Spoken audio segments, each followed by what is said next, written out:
What's going on, guys? Welcome back to another video. My name is tyrantmaw, and today we're going to be going over the nominees for the Game of the Year 2023. I think it's important to go over every single nominee, what I personally think about them, and what I think has the highest chance of getting Game of the Year. Let's just hop right into the first nominee of Game of the Year, and that's going to be going to Alan Wake 2. Now, personally, what I know about the Alan Wake series is that, well, honestly, nothing. I've never played the Alan Wake series. I've never seen gameplay on it. Personally, I can't really make any kind of statement towards Alan Wake because I don't know much about it. It's personally just, for me, nothing I've really been interested in. If you have any thoughts about Alan Wake, do just let me know in the comments down below what you think about it, and if you think it even has a chance of winning Game of the Year versus the other titans that are in this list. Up next, we have Baldur's Gate 3. And honestly, this has a really good chance of being Game of the Year.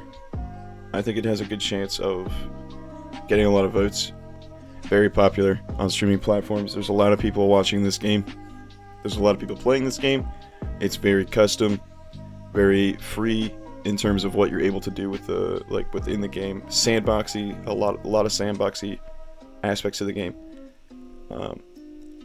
If I'm going to guess, Baldur's Gate is either going to be runner-up, or it's going to get Game of the Year by a close second to two others on this list. That I think there are three on this list that have a very decent chance of winning Game of the Year.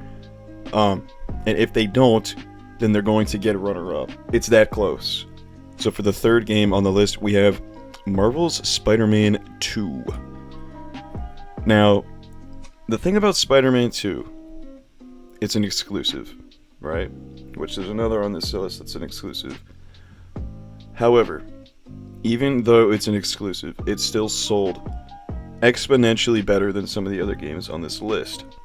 And it's got something going for it that these other games don't really have a whole lot in that realm.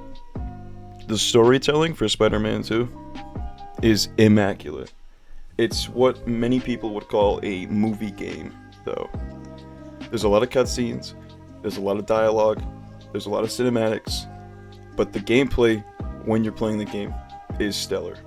This is another game, Marvel's Spider-Man 2, that I think has a very good chance of winning Game of the Year. Again, very close with Baldur's Gate 3 and the next upcoming game. Well, at least the next game that I think is going to be a close contender for Game of the Year. Now, as we get into a little further down the list, we'll see Resident Evil 4. Now, from what I know about Resident Evil 4, yeah, so it is just a remake, and I do believe that remakes tend to not do as well as far as having a chance for Game of the Year. However, Resident Evil 4 is one of the best entries in the franchise, so I think there's a decent chance, but when compared to the other games on this list, I don't think the remake of Resident Evil 4 it's going to flounder. I don't think it has a good chance of winning Game of the Year. Our second to last game is Super Mario Bros. Wonder. Now, as far as I know, this game, it's doing pretty well as far as sales go. Ratings, it's doing pretty well as well. Here's the thing, though. Super Mario Bros. Wonder, it doesn't have the meat and potatoes that the rest of these games have. It's a good, pick up and play game for you and your kids, or you and yourself, if you're me. I don't think Mario Brothers games, especially ones that are 2D side-scrollers, have a decent chance of ever winning Game of the Year. It's kind of like a filler game for the nominee list, right? And if you disagree with me, that's totally okay. This is my opinion. I don't think Mario Bros. Wonder even has a shot of getting Game of the Year. I think in terms of ratings, it's doing well, but you can't compare a Mario Brothers game to a game like Baldur's Gate, or Marvel's Spider-Man 2, or the next game, Tears of the Kingdom. This is where it gets a little finicky, because I'm going to try to keep this as unbiased as possible, but I think Tears of the Kingdom has a very good chance of winning Game of the Year. However, it may not for a couple of reasons. One, it's going up against Baldur's Gate 3 and Spider-Man 2. Second, I think there's a problem in the sense that it is still very similar to Breath of the Wild. Most of the gameplay that you're experiencing in Tears of the Kingdom can be parallel to Breath of the Wild, which already won Game of the Year in 2017. So I think when you give it that kind of wiggle room, it doesn't have as high of a chance of just blowing it out of the water and running away with the game. I do think if there will be 3 contenders for Game of the Year, it's going to be Spider-Man, Baldur's Gate, and Tears of the Kingdom. How I personally would see it going? I mean, again, this still is going to be probably a little bit biased, but I think I'm going to give it 2 scenarios here. A scenario where they don't even consider Tears of the Kingdom because of any of the reasons I listed, where it's like it's pretty similar to Breath of the Wild.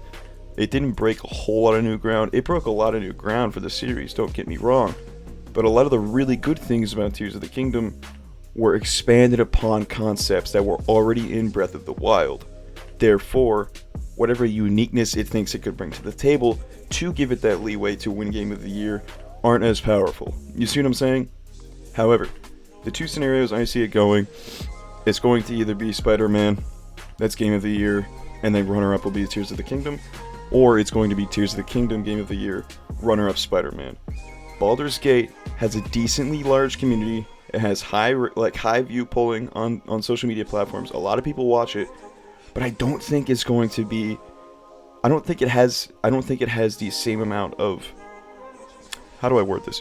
I don't think it has the same amount of catch that these other games have when it comes to whether people think it deserves to be nominated Game of the Year or crowned Game of the Year. Now, when you think about things that become Game of the Year, they are already established franchises. They are flagship franchises. Spider-Man is the most popular superhero of all time. I'm almost certain. Zelda is the second most popular Nintendo exclusive franchise, next to Mario. Pokemon's kind of different because it's like Game Freak, yeah, whatever, and they haven't been doing well. As far as the lineup, the 3 that have the highest chance in the nominee list are Legend of Zelda Tears of the Kingdom, Baldur's Gate 3, and Spider-Man 2. I see it going with Tears of the Kingdom winning, with Spider-Man as a follow-up, or vice versa. Spider-Man winning with Tears of the Kingdom as runner-up.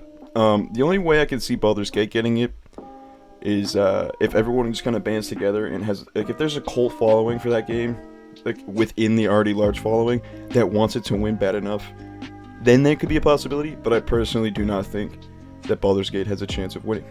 Now, again, this is opinionated. Let me know if you disagree, though, and let me know within the list of nominees that were just released, what games do you think have the best chance of winning Game of the Year, and why? Let me know in the comments below. This has been tyrantmaw. Thank you guys for watching, and I will see you in the next one.